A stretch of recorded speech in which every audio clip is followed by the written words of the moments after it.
Assalamualaikum warahmatullahi wabarakatuh. Selamat pagi dan salam sejahtera bagi kita semua ya.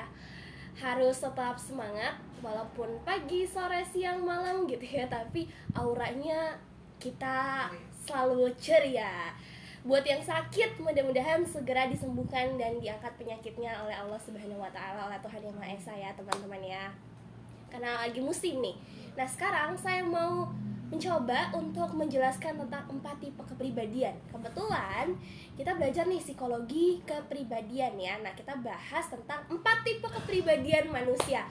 Sebenarnya kalau ngomongin tipe kepribadian itu banyak teman-teman. Ada yang dari teorinya misalnya mengatakan bahwa kepribadian itu ada bla bla bla misal, atau misal kalau psikologi kepribadian misal dari konsepsi manusia dari Maslow misal, atau dari Bandura dan sebagainya, itu akan berbeda. Atau misalnya banyak lah segala macam ya, atau dari Alfred Adler misalnya, konsepsi manusia akan banyak banget gitu. Nah, ngomong-ngomongin kepribadian, saya mau ambil dari Hippocrates ya, yang ada 4 tuh. Ya, sebenarnya yang istilah-istilah yang sekarang kita kenal, ada koleris, sanguinis, melankolis, flegmatis, itu sudah ada jauh dari zaman berapa tahun yang lalu gitu ya. Udah jauh banget gitu. Awal itu dari Hippocrates nih. Ada 4 juga dia, tapi dari cairan tubuh. Misal ada yang empedunya lebih dominan tuh yang mana, misal koleris gitu ya. Tapi kan teori berkembang akhirnya ada tuh yang terkenal dari Florence Slater gitu ya, yang mengatakan bahwa kita punya 4 watak dasar. Nah ya, jadi terlepas dari banyaknya teori kepribadian, saya mau ambil yang ini karena ini tuh luar biasa. Saya belajar ini gitu ya, baik dari melalui kuliah, di bimbingan konseling juga kita belajar juga sedikit gitu ya, ataupun melalui seminar-seminar yang ada, khususnya dari Ibu Aisyah Dahlan nih saya belajar juga. Nah, sekarang kita akan bahas 4 ini. Jadi teman-teman, pertama kita perlu tahu dulu nih, ada watak, ada karakter. Itu kan sebenarnya 2 hal yang berbeda gitu ya. Kalau watak bisa jadi tuh udah bawaannya dia begitu, cuman karakter itu yang moles-molesnya aja gitu, biar jadi cantik gitu ya.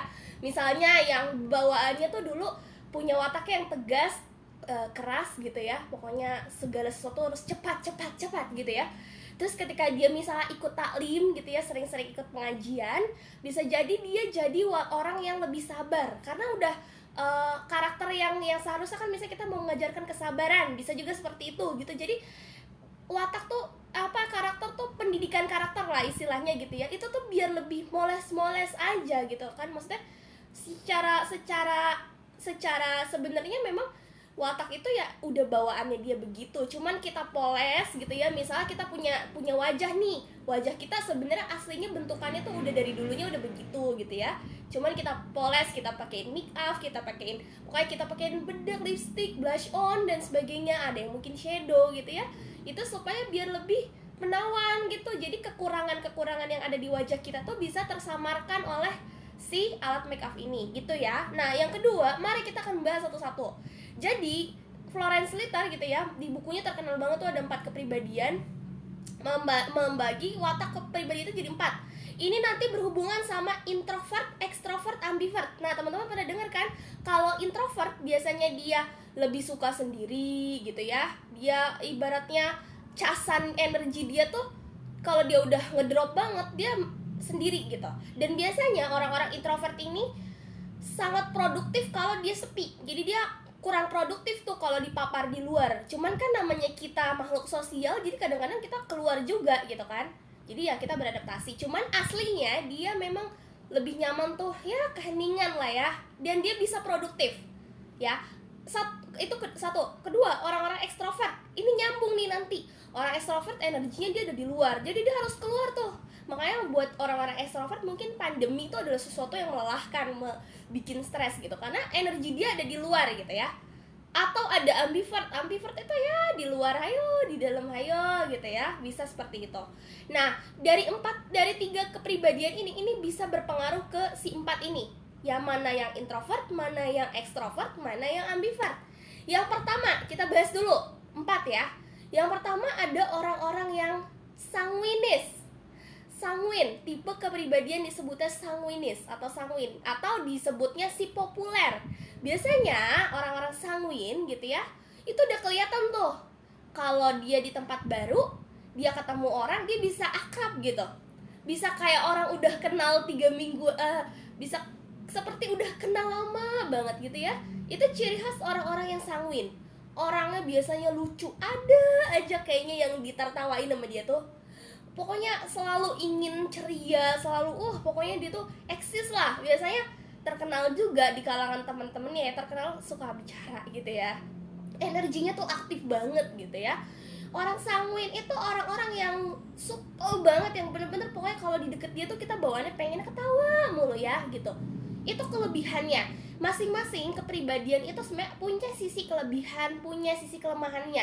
Gak ada yang bener-bener sempurna, itu gak ada ya. Kelemahannya biasanya ya dia sering tidak menepati janji biasanya, atau sering lupa nih. Tadi naruh mobil di mana ya? Saking keasikan yang ngobrol gitu ya. Atau dia nggak rapi biasanya, dia berantakan, ya udahlah gitu kan, semau-maunya gitu. Tapi biasanya orang-orang ini ada kelebihannya tadi gitu, dia nice gitu kan, dia kind banget sama orang gitu ya, pokoknya luar biasa. Tapi kekurangannya juga biasanya dia suka membesar-besarkan masalah. Jadi masalah yang kecil bisa jadi gede gitu. Misalnya contoh, misalnya yang senang-senang dulu deh, yang senang-senang dia cerita, tahu nggak, itu tuh ada makanan tuh enak banget tuh, itu kemarin gitu ya, ada bakso di tempat itu 10.000, itu enak banget rasanya. Padahal pas ditanya, kamu udah pernah nyoba? Belum sih. Kan ceritanya tuh besar banget, kayaknya kayak dia tuh mengalami udah pernah merasakan. Biasanya itu, jadi dia sesuka menjadikan hal yang kecil tuh jadi drama gitu, jadi besar sendiri gitu, biasanya seperti itu. Itu orang sanguin. Kedua, orang-orang koleris. Orang-orang koleris itu biasanya dia tegas, keras gitu ya. Karakter kepemimpinan tuh gimana sih kalau orang-orang koleris gitu. Pokoknya dia kuat lah, orang-orang ini orang kuat dan mandiri biasanya. Dan biasanya orang-orang koleris itu dia decision maker lah. Pokoknya dia suka akan tantangan, dia suka nih kalau kita tuh produktif gitu ya, nggak di rumah mulu gitu ya. Nah, orang-orang koleris ini juga punya kekurangan dan kelebihannya. Kekurangannya, dia itu terburu-buru, biasanya dia cepat marah gitu ya. Harus segala sesuatu tuh harus sesuai dengan kehendak dia. Kalau kita nggak mengikuti, bisa jadi dia marah gitu. Biasanya orang-orang ini suka ngatur. Misal contoh, suka nunjuk-nunjuk nih, kamu kesini aja deh, kamu kesana aja deh gitu. Biasanya orang-orang koleris, tergantung nanti dominasinya koleris apa, atau koleris melankolis, koleris sanguinis ya, dan sebagainya. Jadi biasanya orang-orang ini nih bosi juga kekurangannya ya, pemarah gitu ya, pemarah, dan dia biasanya nggak bisa empati lah ibaratnya. Kalau misalnya curhat sama orang koleris nih, koleris yang dominan, misalnya nih, aku tuh bingung ya, aku tuh kemarin ada masalah, misalnya masalah apa, ya udah gitu aja sih, ribet, ya udahlah, tindakan aja gini nih gitu. Jadi dia tuh orangnya kayak gitulah ibaratnya. Kalau misalnya kamu ada masalah percintaan, curhat sama koleris gampang, sebenarnya dia mah ya udah putusin aja bisa kan gitu. Jadi orangnya tuh bener-bener nggak bisa bertele-tele gitu. Tapi kelebihannya, dia orang-orang yang kuat. Pokoknya dia tough lah ibaratnya, dia bisa bangkit lah ibaratnya. Nggak ada tuh kata kesedihan ya, wah nggak ada itu ya gitu. Kemudian yang ketiga adalah orang-orang yang melankolis. Melankolis itu biasanya dia orang-orang yang terplanning. Nah ini nih yang dibilang introvert itu biasanya yang melankolis gitu ya, melankolis flagmatis atau melankolis flagmatis gitu biasanya, atau flagmatis melankolis gitu ya. Jadi orang-orang melankolis ini biasanya orang-orang yang rapi. Nah caranya kita bisa membedakan apakah orang ini melankolis. Bagaimana cara kita memencet pasta gigi? Biasanya kalau orang-orang yang dominan yang melankolis, nggak semua tapi banyak ya, dari saya temui beberapa orang yang kelihatannya melankolis gitu, saya wawancara nih, kamu kalau mencet pasta gigi dari mana? Dari bawah. Jadi dia memang dari kecil ketika misalnya dia belajar sikat gigi, biasanya orang-orang ini selalu mencetnya dari bawah gitu, dari bawah, entah kenapa. Udah dia bisa dari tengah, dari atas tuh dia nggak bisa gitu ya. Atau bisa juga orang-orang begini ciri khasnya, kalau sabun, tahu sabun batangan yang buat mandi kan? Nah, kalau dia udah tinggal sedikit gitu ya, diganti sama yang baru, dia bisa tuh nyatuin si sabunnya ini gitu ya, biar jadi satu. Saya nggak tahu tuh gimana caranya ya. Atau bisa aja dia, kalau misalnya sampo atau sabun botol yang udah habis, kalau bagi dia masih ada sisa, bisa dikocok-kocok gitu kan, hemat gitu kan. Nah, orang-orang begini biasanya tipe pemikir, jadi segala sesuatu tuh penuh dengan pertimbangan. Apalagi kalau melankolis campur pragmatis, nanti akan kita bahas di keempat ya. Jadi orang-orang begini biasanya orang-orang yang rapi. Pokoknya dia itu harus teratur gitu ya, tertata dengan baik. Kalau melankolisnya dominan, bisa aja dia tuh yang rapih banget. Misalnya nih, contoh kita mau minjam ballpoint gitu ya, di tempatnya dia udah punya tempat ya, dia harus dibalikin lagi ke tempatnya dia gitu. Pokoknya bener-bener yang perfect banget. Dan dia biasa punya target itu biasa dia kayak dari wajahnya tuh udah kelihatan serius gitu ya, kelihatannya nih anak tuh serius banget gitu ya. Pokoknya dia tuh orientasinya test oriented, biasanya orientasinya petugas gitu. Jadi pokoknya orang-orang yang rapi, yang mau sempurna gitu ya. Di orang-orang terdekat saya ada yang melankolis yang dia tuh harus sempurna biar orang lain tuh gini. Nah itu biasanya melankolis tuh gitu tuh ya, perfect banget dah biasanya. Kelebihannya atau kelebihannya biasanya dia itu ya begitu disiplin gitu ya. Dia punya tujuan hidup, dia tuh punya target apa sih gitu ya. Dan dia biasanya teratur juga. Enak deh kalau punya anak-anak melankolis tuh rapi rumah ya. Tapi kalau kekurangannya karena dia maunya perfect, jadi kadang-kadang suka nggak enjoy gitu. Terus dia juga kadang suka overthinking, karena segala sesuatu kan pemikir dia. Dia juga sensitif nih, bisa jadi kelebihan, bisa jadi kekurangan juga gitu kan. Pokoknya segala sesuatu tuh harus sesuai dengan ini gitu ya. Biasanya orang-orang melankolis ini dia suka menyimpan dendam gitu ya.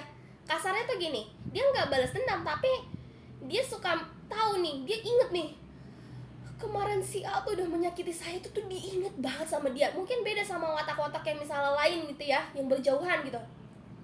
Tapi kalau orang-orang melankolis ini, dia sangat-sangat membekas lah ibaratnya gitu ya. Nah, bagi orang-orang melankolis mungkin begini, kita tuh bisa memaafkan tapi melupakan tuh susah banget gitu. Makanya kelihatan tuh melo banget orangnya kayak gitu ya. Nah, yang terakhir adalah orang-orang flekmatis. Orang-orang flekmatis ini dia biasanya cinta damai ya. Cinta damai, tidak mau berkonflik. Pokoknya dia itu diplomatis lah. Dia bisa di kubu tengah-tengah. Kalau ada orang yang berantem atau orang yang berkelahi, dia bisa mendamaikan, karena dia tuh orangnya pada dasarnya memang cinta damai gitu ya. Dia nggak suka perpecahan, dia nggak suka keributan sana sini gitu ya. Mungkin nih kalau mahasiswa dapetin orang flekmatis, misalnya ada teman-teman flekmatis di organisasi, dia akan diem aja. Jadi walaupun orang-orang udah menyuarakan pendapatnya, dia akan diam aja karena dia nggak mau konflik. Dia udah, ya udahlah, yang penting saya bisa menyenangkan semua orang gitu. Kalau flekmatis ya, jadi dia cenderung pembawaannya itu tenang, kalem gitu ya, santai gitu. Dan dia sangat-sangat peduli banget sama orangnya. Karena apa? Karena dia sangat nggak enakan biasanya kalau nolak. Sedihnya, orang-orang flekmatis ini dia bantu orang terus, dia bantu orang, semua dibantu, tapi giliran dia yang butuh, nggak ada yang bantuin dia. Karena apa? Dia nggak mau minta tolong sama orang, dia nggak mau, orang lain nanti repot gara-gara aku ya gitu. Nah, sedihnya begitu. Jadi dia sering membantu urusan orang, tapi ketika dia punya kesulitan atau dia punya acara, mungkin orang tidak ada yang membantu karena ya dia nggak minta tolong gitu. Ya gitu, sedihnya gitu. Si flekmatis ada kelebihan dan juga kekurangan. Kelebihannya ya dia damai, hasrat damai, orangnya sabar gitu ya. Ciri khasnya kalau flagmatis tuh nggak banyak neko-neko lah. Kalau diajak liburan tuh ya udahlah baiknya aja gitu. Terserah gitu ya. Kayak tapi dia tuh orangnya sabar gitu, pembawaannya tuh tenang dan dia bisa diplomatis sebenarnya. Dia juga menyenangkan, humoris, bisa menjadi pendengar yang baik. Biasanya kalau flagmatis dominan, dia cocoknya tuh jadi psikolog, jadi konsultan, jadi konselor ya, jadi guru, pokoknya jadi orang-orang yang fokusnya ke orang lain gitu. Nah, itu kelebihan dia orangnya ya bener-bener yang lemah lembut lah ibaratnya gitu ya. Bisa kelihatan ya dari cara bicaranya yang iya gitu ya. Terus kekurangannya karena orang ini mau damai. Nah, kadang-kadang keinginan ini mau damai itu bisa jadi kelebihan, bisa jadi kekurangan. Karena bisa jadi dia itu kayak lari dari kenyataan. Misalnya dia punya masalah nih, karena dia pengen damai, dia nggak mau berurusan sama orang, nggak mau konflik, jadi dia kadang-kadang sering cari aman sendiri. Nah, sering jadi cari aman sendiri, bisa jadi dia melakukan apa, atau bisa jadi dia kayak lari dari kenyataan gitu. Ini kok orang kok kayak pecundang ya gitu lah bahasa kasarnya gitu, karena dia nggak mau konflik gitu loh. Jadi dia cenderung lebih ke cari aman sendirilah gitu. Dia nyari aman. Itu kalau bisa jadi kelebihan, bisa jadi kelemahan. Kalau dia nggak bisa mengatasi masalahnya sendiri ya kelemahan, kelihatannya rapuh banget gitu ya.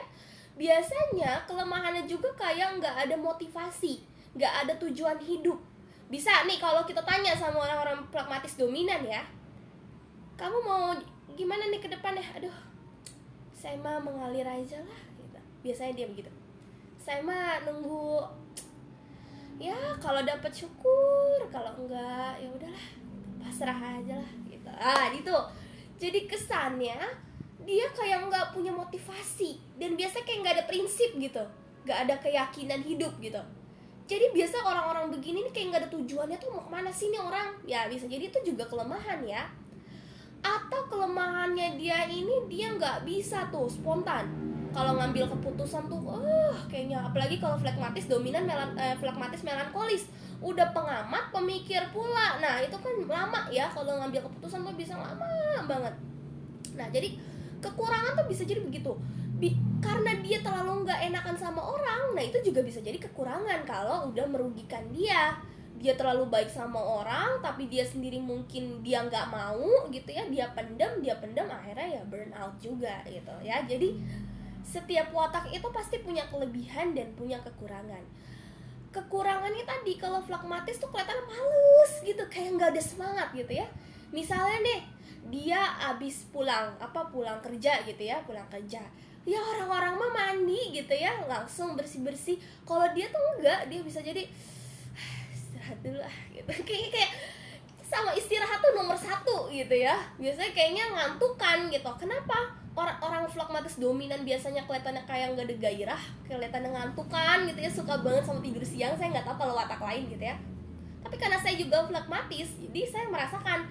Karena biasanya nih orang-orang ini kan dia, karena dia nggak pernah marah, dia jarang banget marah. Jadi dia energi dia tuh dikuras untuk emosinya dia sendiri ya. Ya akhirnya tidur itu menjadi solusi lah untuk dia gitu ya, untuk bisa charge lagi energinya gitu. Nah jadi seperti itulah orang-orang flagmatis gitu ya. Nah dari keempat watak ini sebetulnya kita punya 2 watak. Satu watak dominan, yang satunya lagi watak ya tambahannya lah gitu ya. Misalnya flagmatis melankolis, dominannya cinta damai, tapi dia juga di sisi tertentu dia mau sempurna gitu. Jadi kita punya lebih dari beberapa watak, cuman ada satu watak yang dominan. Misalnya kayak saya nih, saya tipe orang yang flagmatis melankolis, dominan saya ada di flagmatis. Saya nggak terlalu rapi gitu ya, mau sih rapi-rapi tapi banyakan nunda gitu, karena flagmatis tuh bisa jadi nunda-nunda mulu ntar gitu ya. Tapi di sisi yang lain kadang-kadang saya juga mau sempurna. tapi di konteks tertentu gitu ya. Tapi dominan saya itu ada di flekmatisnya.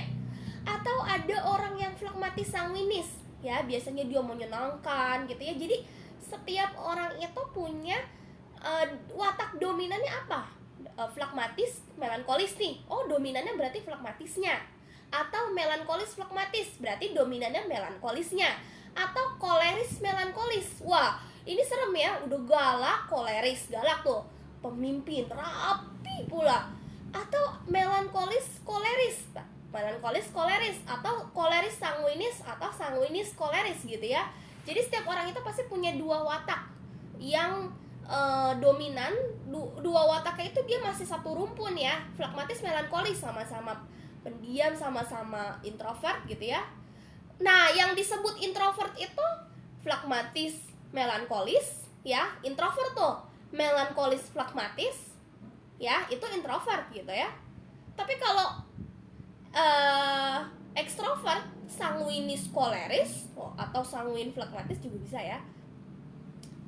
Kalau ambivert biasanya dia flekmatis sanguinis atau melankolis koleris gitu ya. Pokoknya ya itulah ya. Jadi dia punya dua watak perpaduan. Sekarang pertanyaannya, bisa nggak wataknya bersilangan nih? Flekmatis koleris beda jauh. Flekmatis cinta damai, koleris biasa suka kisruh gitu ya. Atau misalnya sanguinis melankolis, sanguinisnya berantakan, abis, supel gitu ya. Melankolisnya rapi. Biasanya kalau ada watak yang berlawanan kayak tadi nih, sanguinis melankolis, flekmatis koleris, atau koleris flekmatis, biasanya dia tuh sebenarnya watak pembelajaran. Orang koleris bisa jadi seperti orang flekmatis kalau dia dibentuk kayak tadi nih saya bilang nih, misalnya dia ikut-ikut taklim ya, watak aslinya tuh dia keras banget sama orang gitu ya. Pokoknya orang tuh harus mengikuti kehendak saya gitu ya. Nah, pada saat dia misalnya ikut taklim, ikut pengajian gitu ya, sering-sering dilatih gitu kan, pokoknya dipoles dengan ilmu agama ya. Agama kan mengajarkan kita untuk selalu sabar gitu ya, untuk selalu memaafkan gitu ya. Bisa jadi orang-orang koleris ini kayak berubah jadi flekmatis gitu, bisa jadi cinta damai, bisa seperti itu. Jadi kalau yang berlawanan biasanya dia udah terlatih. Kayak misalnya contoh melankolis sanguinis gitu ya, biasanya dia ya udah terlatih buat lebih enjoy lah menghadapi hidup ini tuh, jangan terlalu serius gitu ya. Biasa seperti itu. Nah, intinya adalah setiap orang itu punya wataknya masing-masing. Tergantung cara kita berkomunikasinya juga perlu menyesuaikan watak orang-orang ini nih ya. Kalau flekmatis melankolis, dia nggak suka didesak. Ayo dong, cepetan dong ambil keputusannya. Dia nggak suka karena dia butuh waktu untuk berpikir. Yang kita harus lakukan adalah, oke, saya kasih waktu tapi agak cepat sedikit ya gitu. Jadi kita bisa menyesuaikan gaya komunikasi kita gitu ya. Dan buat orang tua yang punya anak flekmatis, yang dominannya flekmatis, ajarkan untuk bisa lebih cepat gitu ya, tapi tanpa didesak gitu ya, pelan-pelan. Biasanya dia itu nggak bisa ngomong ayo bener, nggak bisa kayak gitu ya, karena orangnya tuh pada dasarnya memang ya seperti itu tadi ya. Nah, kalau anak-anaknya dominannya sanguinis tuh apa sih, supel gitu ya, ini ramah, orang ramah biasanya dia ajarkan juga untuk rapih lah ya. Jadi naruh tas di mana, naruh baju di mana gitu ya. Ajarkan dia untuk bisa lebih rapi, walaupun tidak serapi melankolis gitu ya, tapi nggak masalah sebenarnya, nggak masalah. Yang penting dia bisa punya tanggung jawab lah, dia apa tuh diberesin gitu ya. Kalau anak koleris, anak dominan koleris, entah itu koleris sanguinis, koleris melankolis ya, dominannya koleris, biasanya orang-orang koleris ini kalau masih anak-anak itu udah kelihatan toh. Yang jadi bahan bully orang tuanya juga. Bukan jadi bahan bully, artinya karena diatur. Mah bikin susu mah. Wah, gesturnya udah kelihatan. Kalau dia gak terpenuhi, dia bisa teriak-teriak gitu ya. Nah, itu biasanya bisa dilatih untuk mengucapkan kata tolong gitu ya. Tolong dong. Jadi dia ketika dia mengatur orang, dia bisa punya bahasa yang lebih sopan ya.